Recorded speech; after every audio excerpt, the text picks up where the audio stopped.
नमस्ते।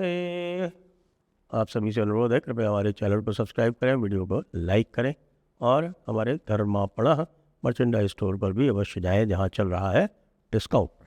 खोदा पहाड़ निकली चिड़िया, वो भी मरी हुई। ये हालात हैं मिस्टर ट्रंप के, अंकल ट्रंप। अब हल्ला गुल्ला तो बहुत हुआ, सिविलाइजेशन विल डाई टुनाइट। पूरी की पूरी जो पर्शियन सिविलाइजेशन है उसको ही समाप्त कर रहे थे। हालांकि पर्शियन सिविलाइजेशन तो 7वीं 8वीं शताब्दी में ही समाप्त हो गई थी, जब उस पर इस्लाम ने कब्जा कर लिया था। वहाँ पे अभी भी जो है वो कोई पर्शियन सिविलाइजेशन नहीं है, तो वो मुस्लिम सिविलाइजेशन ही, विद सम ईरानियन और Persian trappings one can say. लेकिन भाई इतना हल्ला गुल्ला कर रहे थे और लोगों को कहना था कि साहब ये तो न्यूक इस्तेमाल करने की धमकी दे रहा है और घर को उड़ा देगा और सब कुछ कर देगा। बाद में पता चला कि ट्रंप मामू ने तो लीड ही कर दी पूरी तरह से। आज की स्थिति क्या है? जब युद्ध आरंभ हुआ था तब की स्थिति क्या थी? जब युद्ध आरंभ हुआ था तो नेगोशिएशंस चल रहे थे ओमान में, और वहाँ पर जो मुख्य मांग थी अमेरिका की इसराइल के ब्याह पे भी, ऑफ कोर्स, वो मुख्य मांग ये थी कि ईरान जो है वो अपने न्यूक्लियर वेपन बनाने की जिद छोड़ दे। और जो भी समाचार बाद में ओमान ने उनकी बात जो है वो बताई, क्या क्या नेगोशिएशन हो गए थे, और उन्होंने ये बताया कि ईरान तो ऑलमोस्ट मान गया था और जो भी इस चीज़ के लिए जो गारंटी देनी थी वो देने के लिए तैयार था। उसके बाद भी अंकल ट्रंप ने हमला कर दिया, इसराइल ने हमला किया, साथ में अंकल ट्रंप ने हमला कर दिया। और उसके बाद से आप देख रहे हैं लगातार क्या क्या चल रहा है, रोज़ क्या क्या हल्ले हो रहे हैं।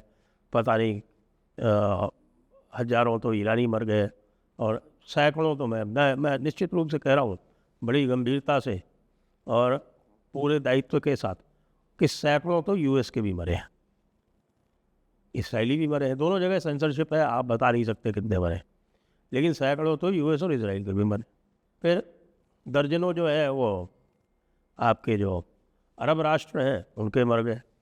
पूरा का पूरा ईरान आपने तबाह कर दिया। ईरान में आपने पुल उड़ा दिए, उनके इंफ्रास्ट्रक्चर उड़ा दिया, उनकी एयरफोर्स ख़त्म कर दी, नेवी ख़त्म कर दी, सब कुछ ख़त्म कर दिया। मिसाइल ख़त्म करने का दावा करते रहे और मिसाइल आज भी चल रही है, और तो और मोर एडवांस्ड मिसाइल्स वो चल रही हैं।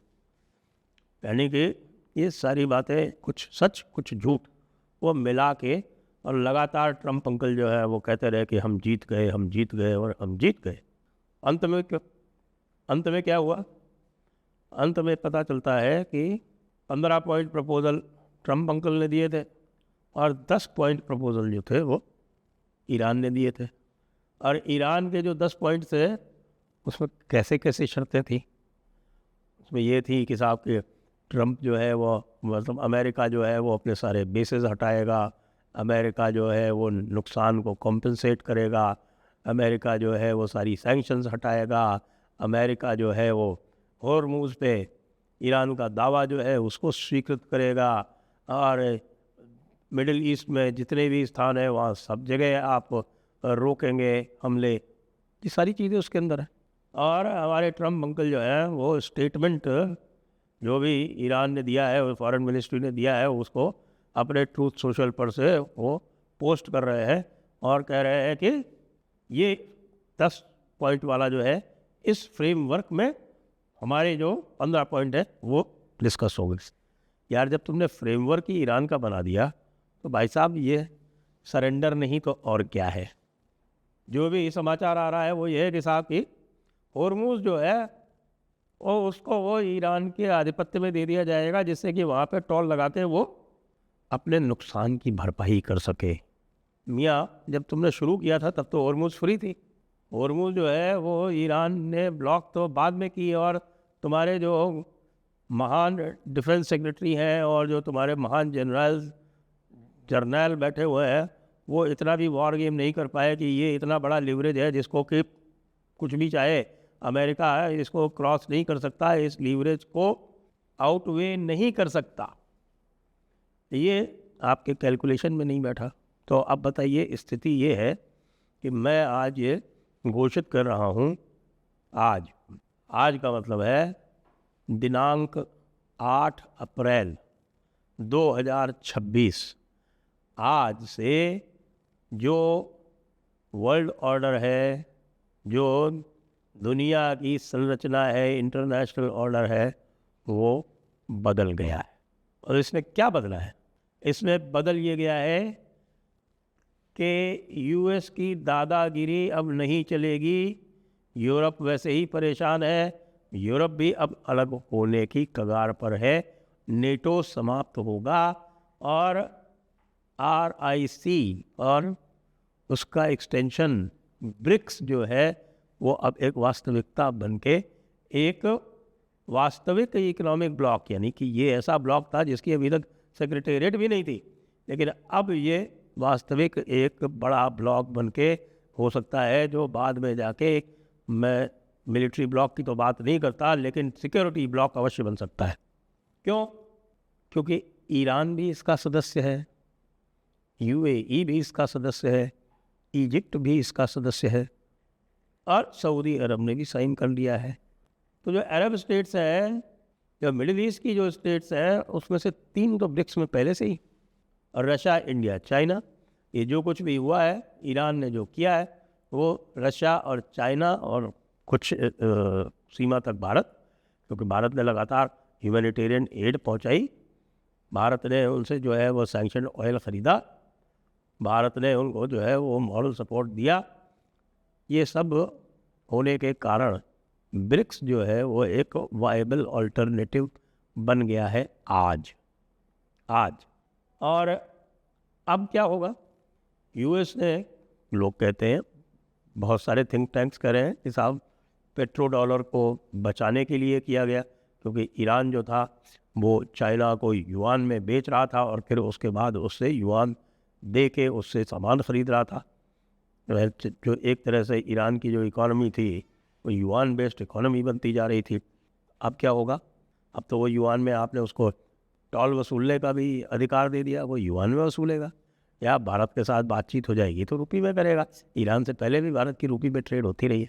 उससे जो आपके जो प्रोटेक्टेड थे, जो अरब देश आपके प्रोटेक्शन में थे, GCC वाले देश, GCC के अलावा जॉर्डन, इराक, सीरिया, ये सब आपके प्रोटेक्शन के अंदर थे। GCC तो आपके एक्टिव प्रोटेक्शन में थी, और उसी प्रोटेक्शन के बदले पेट्रो डॉलर का समझौता हुआ था कि GCC जो है वो सारे के सारे अपने ट्रांजैक्शन पेट्रो डॉलर में करेगी, बदले में आप उसको प्रोटेक्शन देंगे। तो आपने बहुत सारे बेसेस बना लिए, वो सारे बेसेस जो है वो ध्वस्त पड़े हुए, आप उनके एनर्जी इंफ्रास्ट्रक्चर को ध्वस्त होने से बचा नहीं पाए। एनर्जी इंफ्रास्ट्रक्चर तो छोड़िए, तो एक जो भावना होती थी लोगों में कि साहब कि ये देश जो है विशेषकर UAE ये अत्यंत सुरक्षित है, वो सदैव के लिए समाप्त हो गया। ईरान दरोगा बन गया।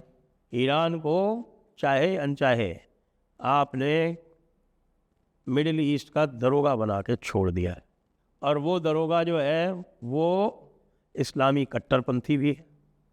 तो जब इस्लाम के कट्टरपंथ की बात आएगी तो जो उसके इस्लामिक ऑब्जेक्टिव्स है, जिसमें यहूद को समाप्त करना, और बाय एक्सटेंशन किसी समय, क्योंकि भाई किताब में तो लिखा हुआ है ना, यहूद और हनूद दोनों आपके दुश्मन हैं, तो एक ये आतंकवाद की समस्या और आपने खड़ी कर दी, और ये जो आतंकवाद है वो अब ये जो गल्फ स्टेट्स है इसमें भी सर पसारेगा, इसमें भी पैर पसारेगा। तो इतना सब होने के बाद भी और जो है आप भाग गए, तो ट्रम्प अंकल आपने जो सरेंडर किया, उस सरेंडर से आपकी तो ख्याति समाप्त हुई ही, आपका रुतबा ख़त्म हुआ ही, आपकी जो टैक्स अमेरिकाना था उसका अंत हो गया। और जैसा मैंने कहा कि अब आपके जो यूरोपियन एलाइज हैं वो भी सोच रहे हैं कि यार इनका साथ दे के हमें क्या मिला। ये तो चले थे कि भाई ईरान का ऑयल जो है वो समाप्त करेंगे, तो ईरान का ऑयल तो समाप्त नहीं हुआ, और हम जो है वो इनके चक्कर में और फंस गए। हमने बेवजह जो है रशिया से लड़ाई ले रखी है। रशिया ने तो हमारा कोई ऐसा बुरा नहीं किया जितना कि पिछले 2-3 साल में US ने हमारा बुरा कर दिया। पहले टैरिफ से शुरू किया, और टैरिफ के बाद फिर हमको पूरी दुनिया को इस युद्ध में झोंक दिया।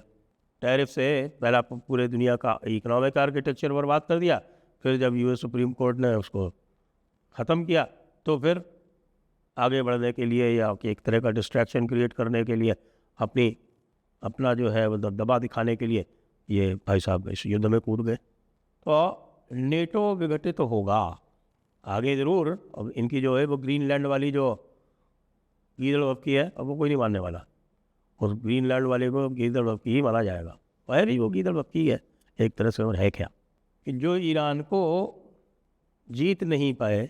जैसा आपको ध्यान होगा कि पिछले हफ्ते जब बात हो रही थी और जनरल शंकर और जनरल राजीव नारायणन और हम बैठे हुए थे, तब यही हो रहा था कि US loses if it does not win and Iran wins if it does not lose. दोनों चीज़ें सही हो गई ना। China loses either way, Pakistan always loses and India will win either way. पहली दोनों चीज़ें सही हो गई ना, बाकी सारी चीज़ें भी सही हो रही हैं। ये ज़रूर है कि इतना बुरा सरेंडर हुआ तो उसको देखते हुए चाइना का स्टॉक जो है वो थोड़ा सा इम्प्रूव हो गया। चाइना का स्टॉक थोड़ा इम्प्रूव हो गया, और अब जो है वो क्या मुंह लेकर चाइना जाएंगे ट्रंप, वो भी देखने वाली बात है। भारत के लिए हर तरफ से बल्ले बल्ले, यही हम कह रहे थे। आपको ध्यान होगा परसों बात कर रहे थे जब हम मेजर समरपाल सिंह तूर जी से, तब भी ये हो रहा था कि वो सोच रहे थे कि अमेरिका जो है वो किसी भी तरह से इसमें पीछे नहीं हटेगा, इनकी बैंड बजाएगा। मैं ट्रंप के प्रति जो था वो काफ़ी पेसिमिस्टिक था। अब दूसरी बात ये चल रही है कि भाई कि ये 2 हफ्ते का जो समय है, कि क्या ये 2 हफ्ते का समय ट्रंप ने अपने आप को रिकूप करने के लिए, अपने आप को वापस कंसोलिडेट करने के लिए और वापस ईरान पर हमला करने के लिए, इसके लिए लिया है? मेरा मत है अब अमेरिका के बस की बात नहीं। ख़त्म हो गया अमेरिका का बौखाल। उसके अंदर मिलिट्री में भी विद्रोह हो चुका है। एनरिच्ड यूरेनियम वैसे के वैसा ईरान के पास रह गया है।